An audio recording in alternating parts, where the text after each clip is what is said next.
Vamos a tomar este tema y lo vamos a titular El pecado enferma.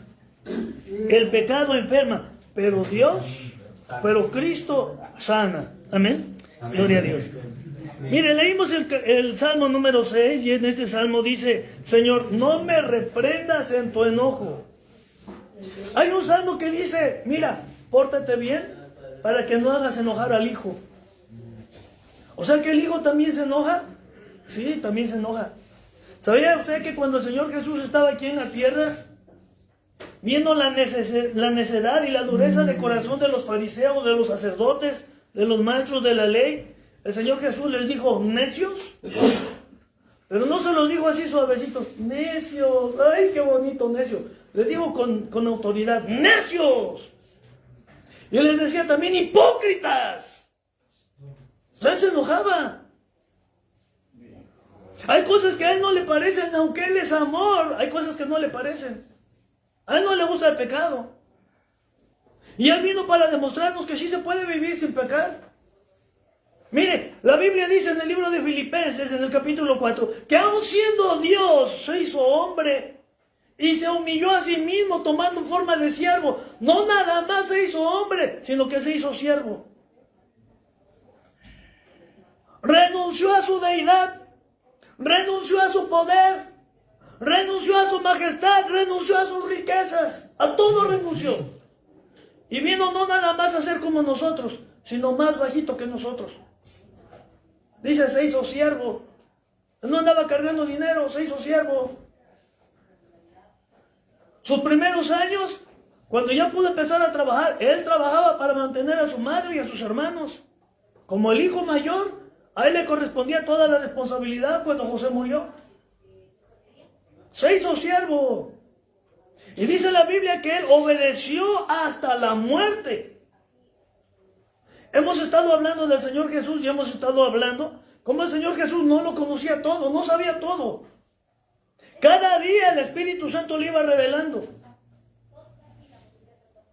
Hay un texto en donde dice que el Señor Jesús conocía los corazones de los hombres y no tenía necesidad de que nadie se lo dijera. Pero él no lo sabía, era el Espíritu Santo que se lo revelaba. Eso fue hasta después de que Jesús fue bautizado y fue lleno del Espíritu. Antes, lo hemos dicho muchas veces, antes de los 30 años el Señor Jesús no hizo ningún milagro. No multiplicó los panes. Ningún milagro. Aunque él sabía lo que venía, él no sabía todo. Él sabía que un día tenía que morir, tenía que entregar su vida por nosotros, pero no sabía todavía cómo. Y cuando el Espíritu Santo se lo reveló, cuando ellos estaban participando de aquella última cena, el Señor Jesús dijo: de esa manera voy a morir. Y le dijo a sus discípulos: mi alma está muy triste hasta la muerte. No lo sabía, si no, él desde antes hubiera estado preocupado. Mire, era tanta su preocupación que cuando el Señor Jesús se fue al monte, allá en el jardín de Getsemaní, para orar, dice la Biblia que él sudaba como gotas de sangre, de desesperación, de angustia. Y clamaba, oraba 3 veces: Padre, si es posible, pase de mí esta copa o este sufrimiento, pero no se haga lo que yo quiero, sino lo que tú. O sea, no lo sabía todo, le iban siendo reveladas las cosas poco a poco. En el capítulo 15 del Evangelio según San Juan, el Señor Jesús dice: mira, el siervo no lo sabe todo. El siervo no sabe lo que quiere su Señor. El amigo sí sabe. Y el Señor Jesús dice: por tanto, a ustedes ya no los voy a llamar siervos, ahora los voy a llamar amigos. Porque ustedes sí van a saber cuál es mi voluntad. Los siervos no saben, los siervos solamente obedecen. O sea, los esclavos. El Señor Jesús no vino con su majestuosidad, no. Hasta que resucitó de entre los muertos, después de haber padecido, sufrido mucho, dice el capítulo 28 de Mateo, en el verso 18: toda potestad me ha sido dada en el cielo y en la tierra. O sea, toda la autoridad, ahora sí la tengo toda, como al principio. En el Evangelio según San Juan también dice el Señor Jesús: Padre, te he glorificado, porque siempre todo lo que hago, digo, es porque el Padre me da la autoridad.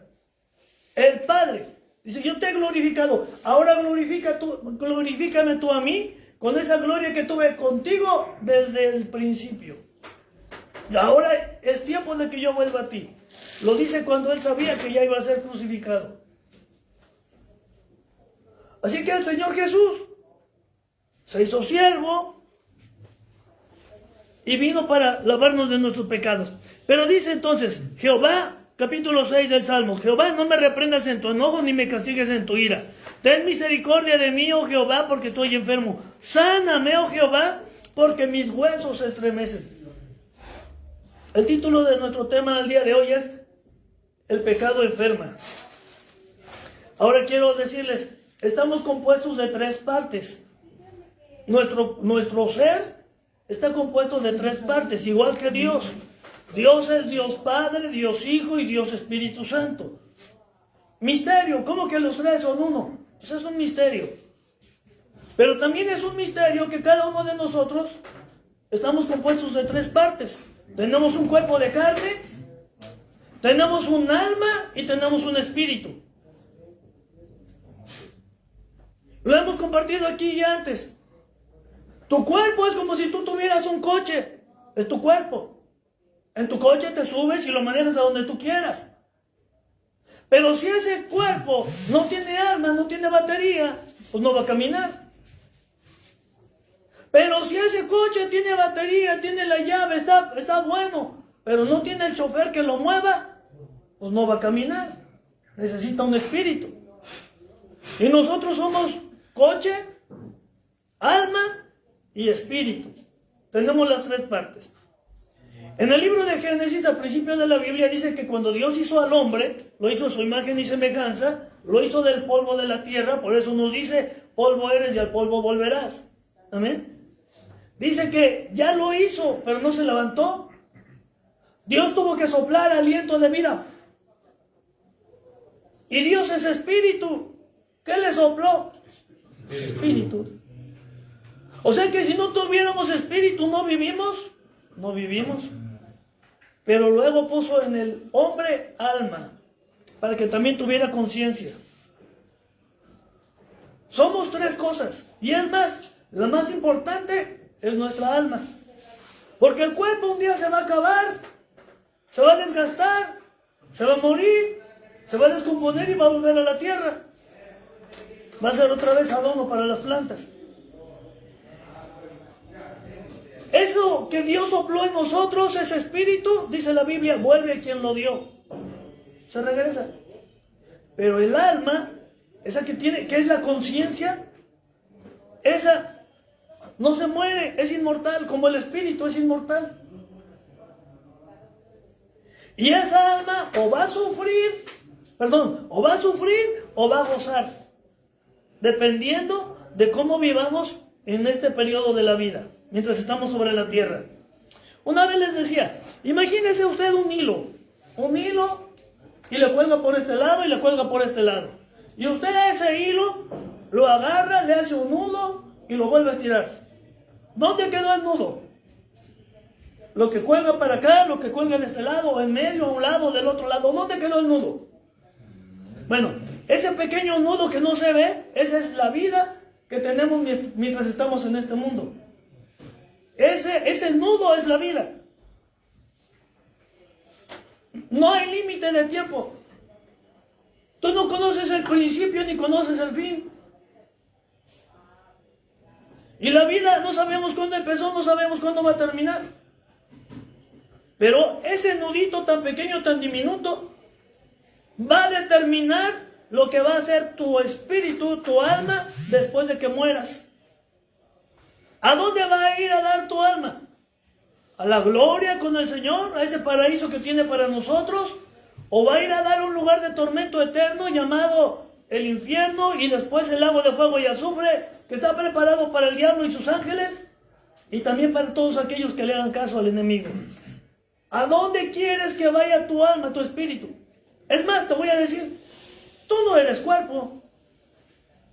Tú no eres cuerpo, tú no eres carne, porque tu carne un día se va a morir y tú vas a seguir vivo. Entonces, esto que tenemos que cuidar es el espíritu, el alma. Claro, tu cuerpo también tienes que cuidarlo porque ahí es donde vives. Es tu casa, es tu coche. Pero volvemos, dice aquí. Dice, estoy enfermo. Estoy enfermo. ¿Por qué está enfermo? Por el pecado. El pecado enferma. Otra vez, hace 8 días un joven decía, yo cometí un error y fui a dar a la cárcel. Y ahí en la penitenciaría me golpeaban, me humillaban. ¿Se acuerdan lo que dijo? Me obligaban a lavar los sanitarios llenos de excremento con la mano. Y tenían que quedar limpiecitos, bien blancos. Pero no nada más eso, hay más todavía. En la cárcel, y a ver si no causa problemas, les cobran también derechos. Si tú no pagas y tu familia no pagas, mira, te vamos a dar tu tuna todos los días. Y no te vamos a dejar comer, no te vamos a dejar para nada.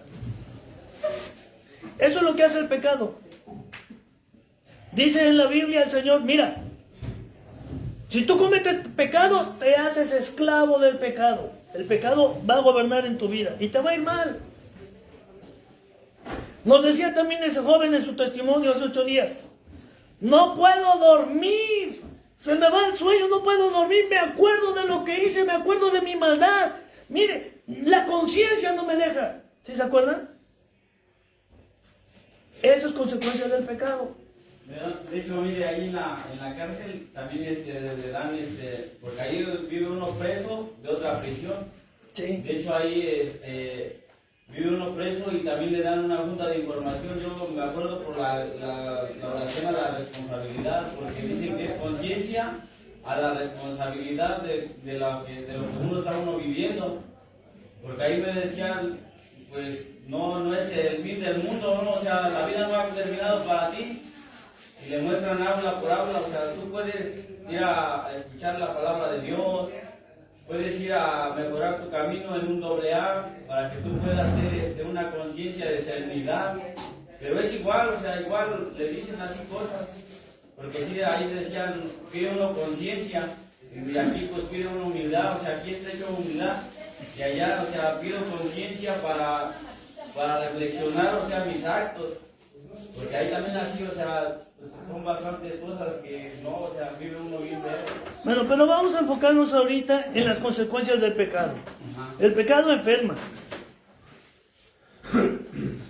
Tal vez ustedes no sepan, pero científicamente está demostrado que una persona que tiene remordimientos, que tiene deseos de venganza, que tiene un coraje interno, se enferma de cáncer. ¿Sabían eso? Una persona que tiene un coraje, un resentimiento contra la vida, rápido empieza a robarse su piel, se empieza a deshidratar su cuerpo. ¿No es lo mismo que el odio? El odio igual. La enfermedad viene a consecuencia del pecado. Bíblicamente o espiritualmente nos hemos dado cuenta, o Dios nos ha mostrado, que la mayoría o muchas de las enfermedades, por no decir todas, son consecuencias del pecado. La Biblia dice en el libro de Éxodo, en el capítulo número 20, que los pecados de los padres vienen sobre los hijos, los nietos y los bisnietos.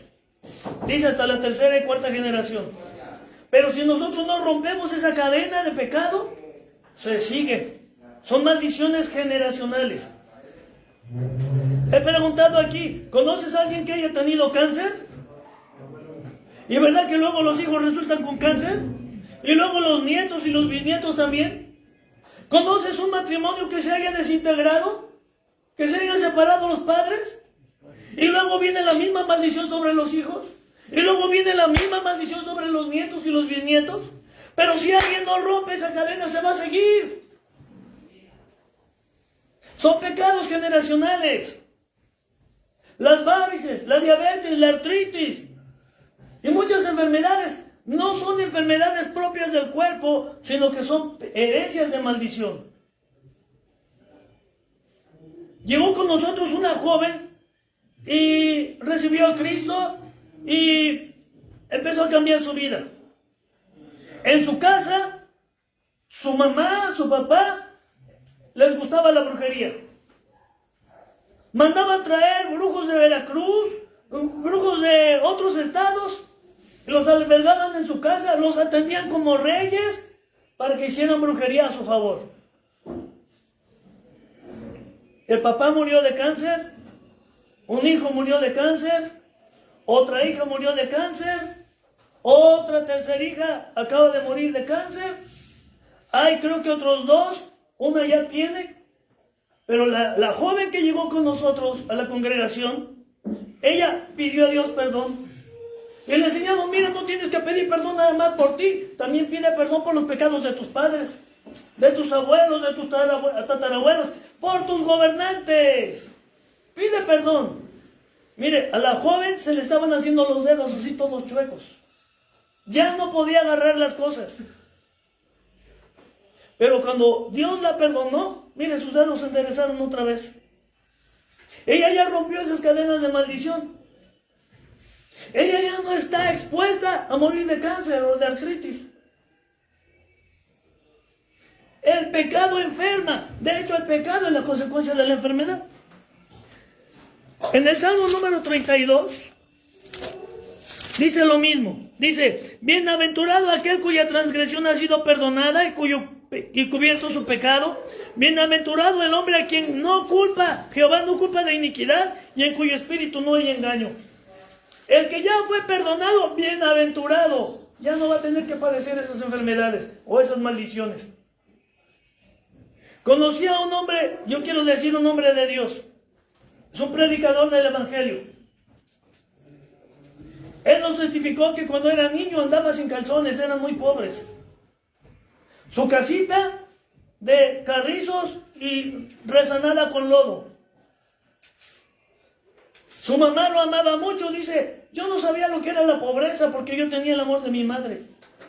A mi papá pues ni lo veíamos, siempre andaba tomado. No vivíamos cerca del pueblo, vivíamos hasta por allá en el campo porque no teníamos ni dinero para vivir cerca del pueblo. Estábamos aislados allá como nómadas. Y allá mi mamita me enseñó el amor y me enseñó a amar a Dios. Cuando yo vine al pueblo, cuando yo ya estaba más grandecito por ir a la escuela, dijeron, ¿y de quién es este chamaco? Ah, es hijo de fulanito, el borrachín del pueblo. Ay, su papá se murió de borracho, su abuelo se murió de borracho, el papá del niño es un borracho, se va a morir de borracho. Pobre niño, va a morir de borracho también. Ya lo estaban sentenciando. Pero gracias a Dios él pudo romper esa cadena de maldición. ¿Tú conoces padres que sean drogadictos? ¿Y que sus hijos también? Oye, ¿y qué se espera para las siguientes generaciones? Licenciado en drogadicción. Mira, lo que necesitamos es entender primeramente que el pecado enferma. Echa a perder las vidas, echa a perder las relaciones. Como cuando hablan de una manzana podrida, un jitomate podrido en una caja donde hay más fruta. Pudren las demás. Hay que quitar esa célula o hay que quitar el pecado. Mucha gente dice, pues quítalo a él. No, a él no, quita lo que él tiene. Si el pecado enferma, si el pecado echa a perder, ¿por qué no quitarlo de nuestras vidas? En el Salmo 38, todos estos salmos son del rey David. Fíjate, el rey David, ¿sabían ustedes que la Biblia menciona que el rey David tenía un corazón como el corazón de Jehová? David tenía un corazón como el corazón de Dios. Sin embargo, David también pecaba. Y por eso es que David tenía que decir, Señor, perdóname, no me castigues en tu ira, no me castigues en tu enojo. Ya estoy pagando porque mi cuerpo ya está enfermo. Cuando fue perdonado dice, Señor, bienaventurado el varón, a quien Dios no inculpa de pecado. Gracias. En el Salmo 38 dice la palabra, Jehová, no me reprendas en tu furor ni me castigues en tu ira, porque tus saetas cayeron sobre mí y sobre mí ha descendido tu mano. David había cometido el pecado de adulterio. David había cometido el pecado de asesinato. Mató al esposo de la mujer con la que había adulterado. Lo mandó a matar. Y viene el mal sobre David. Su hijo mayor abusó de una de sus hermanas. Otro hermano se levantó y mató al hermano mayor. Otro hijo de David se levantó y quería matar a David para quedarse con el reino. Hubo persecuciones. El rey David, el hombre, el guerrero victorioso, tuvo que salir huyendo. La gente lo maldecía y decía: eso te pasa porque tú has sido maldito, porque has sido un asesino. No sabía, no era por eso, era porque él había cometido un pecado. Por eso el rey David dice: Jehová, no me reprendas en tu furor ni me castigues en tu ira, porque tus saetas cayeron sobre mí y sobre mí ha descendido tu mano. No hay nada sano en mi carne a causa de tu ira, ni hay paz en mis huesos a causa de mi pecado. El pecado enferma. El detalle es reconocerlo. ¿Sabe que muchos de nosotros a veces hacemos el mal y no nos damos cuenta que es pecado? ¿No nos damos cuenta que estamos ofendiendo a Dios? ¿Sabe? Dios nos hizo a su imagen y semejanza. Dice la Biblia: a Dios no lo ha visto nadie. Nadie ha visto a Dios más que el Hijo. Y si tú quieres saber cómo es Dios, mírate en un espejo. Así es Dios. Tiene ojos, tiene nariz, tiene boca, tiene oídos, tiene cabeza, tiene manos, tiene pies. Porque la Biblia dice que Dios nos abraza, nos consuela, camina con nosotros, nos escucha, nos ve, nos habla. Nos hizo a su imagen y semejanza. Espiritualmente, no físicamente. ¿Quieres saber cómo es Dios? Mírate en un espejo. Eres hecho a la imagen y semejanza de Dios.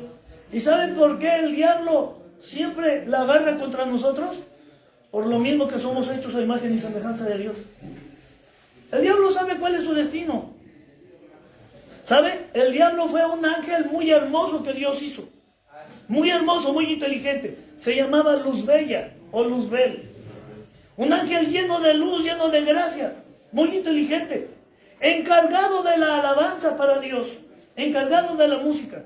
Por eso es que hoy en día hay mucha música que tiene mensajes subliminales. Las usa el diablo. Eso luego lo hablaremos. Pero el detalle es este. El diablo un día se llenó de orgullo, de vanidad y dijo: yo quiero ser como él. Es más, si soy tan hermoso, soy el segundo en todo el reino, ¿por qué no ser Dios como él? Y quiso hacer un golpe de estado.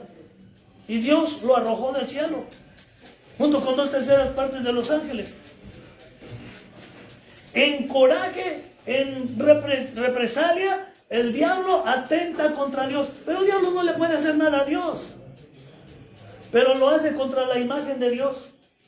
El diablo se burla cuando ve a un hombre hecho imagen y semejanza de Dios, tirado ahí, sucio, vomitado, o en la cárcel.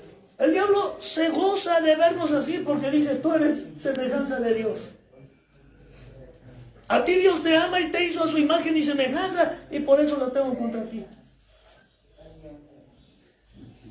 Esa es la intención del diablo. Amén. Pero Dios quiere bendecirnos. Dios lo único que dice: mira, yo quiero que tú entiendas qué es pecado.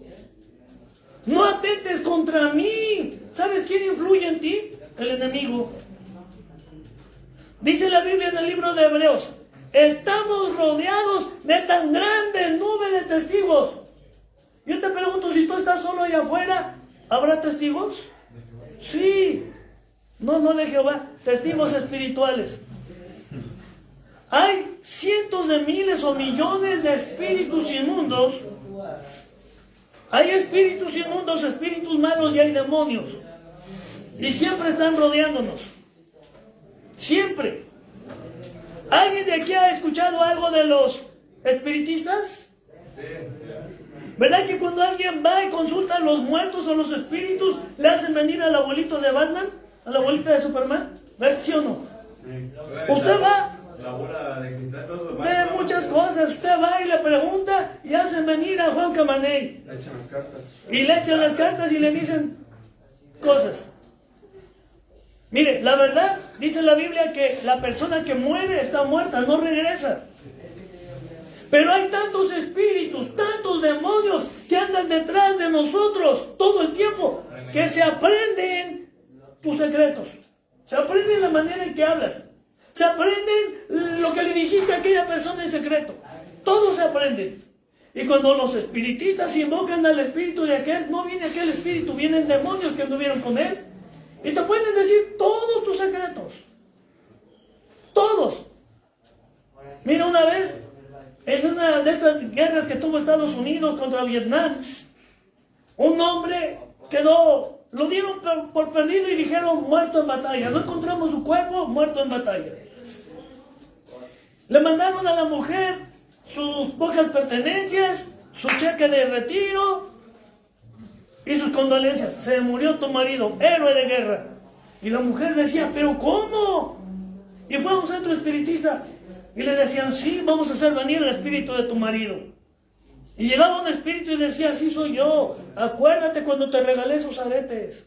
Acuérdate cuando hicimos una cosa en secreto. Acuérdate cuando nos prometimos ciertas cosas íntimas. Nadie más lo sabía. Y la mujer estaba convencidísima que era el espíritu de su esposo. Y esos tremendos le hacían venir frecuentemente al centro espiritista, según para platicar con el marido muerto. Y un día el marido regresó a casa. No estaba muerto, se había perdido en la batalla. Pero los espíritus inmundos se graban todo y son mentirosos. Y la Biblia dice que estamos rodeados de tan grande nube de testigos. Pero ¿sabe qué? A veces esos testigos quieren nada más influenciar en nosotros. Mire, a veces lo pintan como una caricatura, como una burla. Pero es verdad. Un espíritu inmundo llega a tu oído y te dice, mira cómo te está viendo aquel, mira, aquel ni caso te hace, mira. Y empieza a sembrar odio, discordia. ¿Quién de ustedes ha tenido celo de su esposa o de su novia? Y resulta que a veces la pobre mujer no ha hecho nada. Es un espíritu inmundo que nos está diciendo. Ahora te voy a decir, ¿quién de ustedes se juntó con su pareja, sea su esposa o no, pero con amor? Por amor. Y sin embargo, si de veras amaras, la respetaras y la honraras. Pero llega un espíritu inmundo y te dice, un demonio y te dice, mira la vecina, mira qué piernas tiene, oye, mira qué ojazos, y te hace perder la cabeza. A eso vino el diablo, a robar, a matar, a destruir tu hogar, tu relación, tu matrimonio, tu trabajo, tu salud. Esa es la intención del enemigo. Pero tenemos que ser inteligentes. ¿A quiénes les gusta el fútbol? Imagínate que estás en un equipo y vas a pelear contra el América. ¿Quién es el goleador del América? Quiñones. Ahora imagínate que tú estás en la defensa. ¿Qué vas a hacer? Cuidar bien a Quiñones para que no les vaya a meter un gol, ¿verdad? Porque si no conoces a Quiñones, no sabes cómo juega, entonces ¿cómo vas a atacarlo? ¿Cómo vas a defenderte? Pasa lo mismo en nuestra vida. Si tú no conoces a los enemigos, ¿cómo te vas a defender de ellos? Si nunca te has dado cuenta que el diablo ha estado usando tu vida y te ha hecho como calzón del 100, perdón por la palabra, te ha traído para abajo y para arriba y tú ni cuenta te dabas. Los pensamientos también te quieren engañar, ¿verdad? Te quieren hacer pensar cosas que no y te tienen. Exactamente. ¿Cómo te vas a defender? Estamos aquí, no crea que está usted de castigo. Estamos aquí, dice la Biblia, que nada pasa alrededor de los que a Dios temen, sino por su voluntad. Y dice que todas las cosas que pasan alrededor de nosotros es para nuestro provecho. Dios te trajo aquí con una intención. Sácale el provecho. Entiende, hay un enemigo. Dios quiere que te prepares. Hay un enemigo que te está engañando, un enemigo que ha usado tu vida, y es tiempo de que digas, ya no le voy a permitir a ese malvado. Es tiempo de que te des cuenta que el pecado que te hace hacer te va a enfermar. ¿O tú crees que el alcohol, la droga, el tabaco te van a dar puras vitaminas y van a alargar tu vida? No. En el Salmo número 51 dice la Biblia, ten piedad de mí, oh Dios, conforme a tu misericordia, conforme a la multitud de tus piedades, borra mis rebeliones. ¿Sabe? Dios es misericordioso y Dios quiere perdonarnos. Dios quiere cambiar nuestras vidas. Lo hemos visto ya aquí. desde que Dios hizo el mundo, desde que Dios empezó a formar la humanidad, Dios no pensó en la muerte. Si usted lee la Biblia en el libro de Génesis, primer libro de la Biblia, se va a dar cuenta que todo lo que hizo Dios lo hizo bueno. Y que cuando Dios hizo al hombre y a la mujer dijo, bendiciones, multiplíquense y gobiernen sobre todo. Hizo Dios un árbol del conocimiento de lo bueno y lo malo, y también hizo un árbol de la vida. Y dijo Dios, mira, el árbol de la vida es para que coman de él y nunca mueran. Pero el árbol del conocimiento de lo bueno y lo malo, le dijo a Adán, no comas de él, mejor no comas de él. El día que comas de este árbol, positivamente morirás, espiritualmente morirás. El diablo dice, no es cierto, lo comieron y no se murieron ese día. Sí, es cierto. La Biblia dice que un día de Dios es como 1000 años del hombre. Y Adán murió cuando tenía 915 años, dentro de un día de Dios. Pero lo importante es esto. Si Adán y Eva hubieran obedecido, no comemos del árbol de la vida, del árbol del conocimiento de lo bueno y lo malo. Pero podemos comer del árbol de la vida. Nunca vamos a morir. Y sus hojas son para sanidad. O sea que Dios había también provisto para sanarnos. Pero a través del pecado entró la muerte, entró la enfermedad. El pecado enferma. La desobediencia a Dios enferma. Amén. Ahora sí empezamos. Juan 1, del 1 al 12. En el principio era el Verbo, y el Verbo era con Dios, y el Verbo era Dios. Este era el principio con Dios. Todas las cosas por él fueron hechas, y sin él nada de lo que ha sido hecho fue hecho. En él estaba la vida, y la vida era la luz de los hombres. La luz en las tinieblas resplandece, y las tinieblas no prevalecieron contra ellas. Hubo un hombre enviado de Dios, el cual llamaba Juan. Este vino por testimonio, porque para que diese testimonio de la luz, a fin de que todos creyesen en él, por él. No era la luz, sino para que diese testimonio de la luz. Aquella luz verdadera que alumbraba a todo hombre, venía a este mundo. El mundo estaba, y el mundo por él fue hecho, pero el mundo no le conoció. A lo suyo vino, y los suyos no lo recibieron. Mas a todos los que le recibieron, a los que creen en él, en su nombre, los que creen en su nombre, les dio potestad de ser hechos hijos de Dios. Hasta ahí. Dice, en el principio era el Verbo, y el Verbo era Dios, y el Verbo era con Dios. Este estaba en el principio con Dios. ¿Sabe usted qué es verbo, verdad? Palabra. En el principio, el Señor Jesús era parte de Dios, era la boca de Dios. Y dice, por medio de Él fue hecho todo lo que hay, y sin Él nada de lo que hay fuera hecho. Él hizo todo. Otra vez, en Génesis capítulo 1 dice que cuando Dios hizo el cielo, la tierra, los mares y todo lo que hay, lo hizo a través de su palabra. Si usted lee Génesis capítulo 1 dice, y dijo Dios, sea la luz, que fue la luz. Y dijo Dios, júntese la tierra, lo seco en un lado y los mares en otro, las aguas en otro lado. Y vio Dios que era bueno. Y dijo Dios, sean los árboles frutales que lleven su fruta, y la fruta lleve su semilla dentro. Y fue hecho como dijo Dios. Y dijo Dios, sea la luna, las estrellas, sea el sol para alumbrar de día. Todo lo hizo por medio de su palabra. Nunca dice, y agarró Dios el sol y lo puso en su lugar. Y agarró Dios la luna y la puso en su lugar. No, solamente lo declaraba y era hecho. Por eso dice que todas las cosas las hizo Jesús. Porque todo fue hecho con la boca de Dios. Dice entonces, Él era esa luz, esa palabra.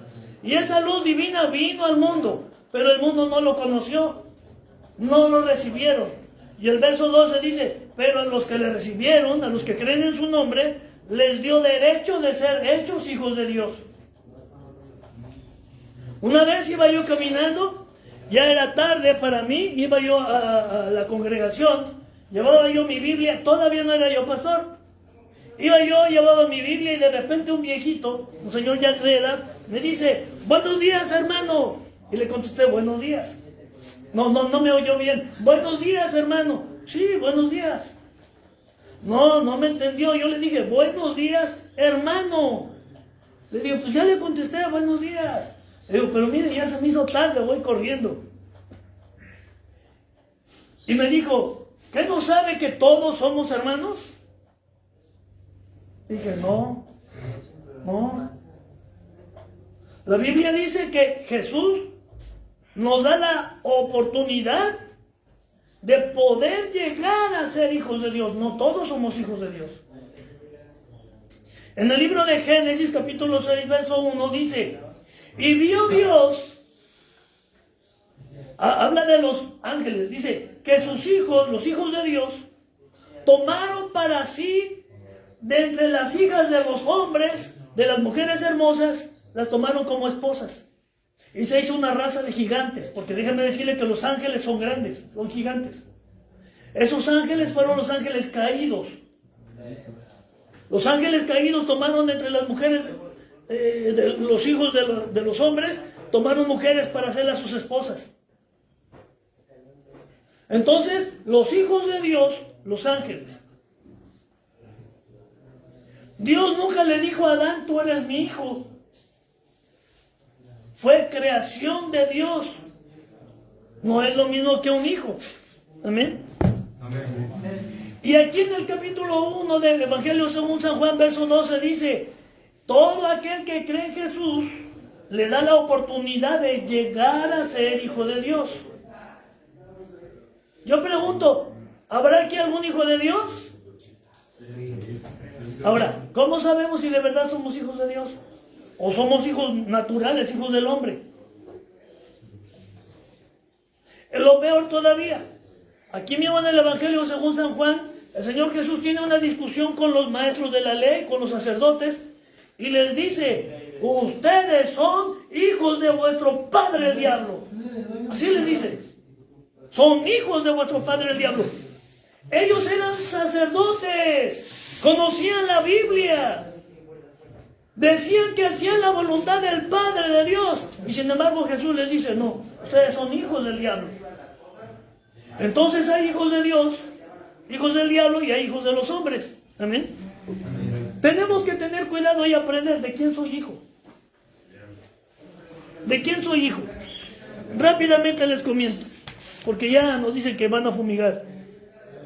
La Biblia dice, nos vamos a saltar muchos, en Mateo capítulo 10, verso 52, en Hechos 14, 9 y en Santiago 5, 15, que Dios nos da la oportunidad de ser sus hijos. Que Cristo vino para salvarnos.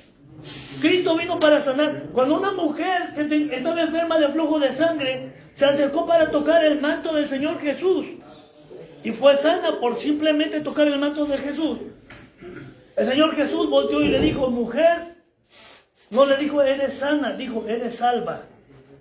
La salvación y la sanidad vienen junto con pegado.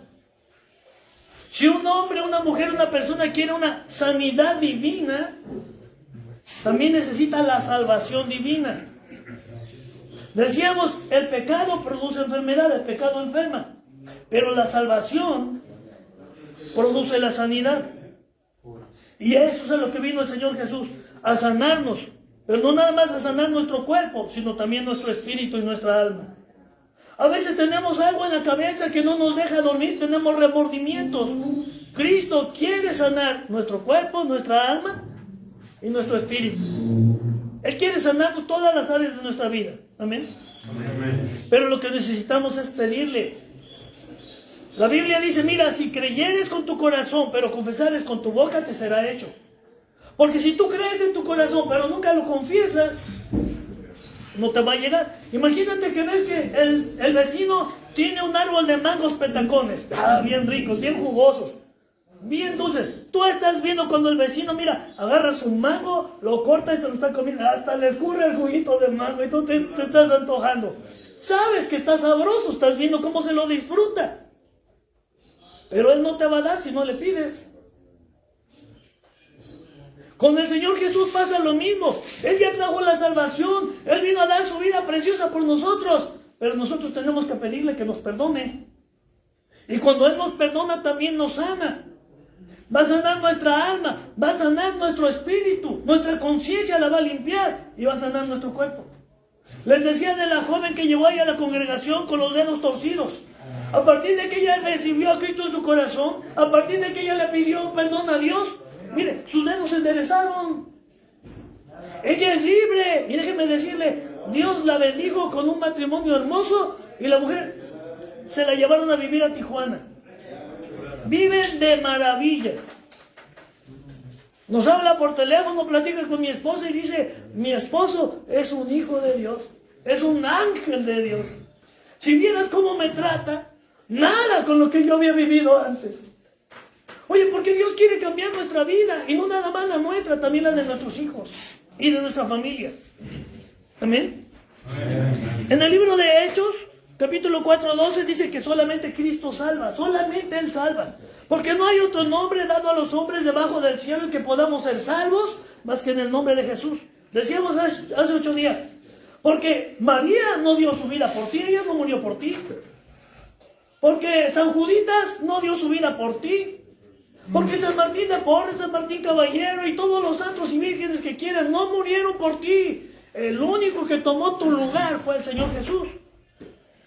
Solamente por Él podemos tener ese perdón, esa sanidad y esa salvación. En Lucas capítulo 15 del 3 al 10 nos habla del gozo que hay por el arrepentimiento de un alma. A Dios le place gozarse por un alma que se arrepiente. Pone un ejemplo, una parábola al Señor Jesús. Dice, mira, si un hombre tiene 100 ovejas, pero una se le pierde, deja las 99 en el aprisco, en su corral, y se va a buscar a la perdida. Y cuando la encuentra, viene gozoso, y le dice a sus vecinos, mira, encontré la oveja que se me había perdido. Así dice Dios, hay más fiesta en el cielo por un alma que se arrepiente, que por 99 que ya están allá. Él no vino para juzgarnos. Lo leímos en Evangelio según San Juan, capítulo 3, versos 16 y 17. Porque de tal manera amó Dios al mundo que ha enviado a su Hijo unigénito para que todo aquel que en Él cree no se pierda, mas tenga la vida eterna. Porque no envió a su Hijo para condenarnos, para juzgarnos, sino para que seamos salvos por medio de Él. Él nos da la oportunidad, Él tiene los brazos abiertos. No está esperando que nosotros nos pudramos en el infierno. Él quiere rescatarnos. Siempre desde que yo era chiquillo he escuchado que dicen, es que Cristo ya viene, el fin del mundo ya viene. ¿Sabe? Ya tengo 60 años casi. Y en mis 60 años sigo esperando lo mismo. Cristo ya viene. Le pregunté al Señor, ¿y por qué no has venido? Si las señales, las profecías de la Biblia ya se cumplieron, ¿por qué no has llegado? Y Él dice, porque no quiero que ninguno se pierda. Antes bien que todos procedan al arrepentimiento. Nos está dando la oportunidad todavía. ¿Cuántos días te quedan de vida? No, yo no lo sé. Pero Dios quiere que los últimos tiempos que te queden de vida sean de bendición. En vez de tristeza, en vez de remordimiento, en vez de amargura, sean de bendición, de gozo. Nos vamos porque ya empezaron a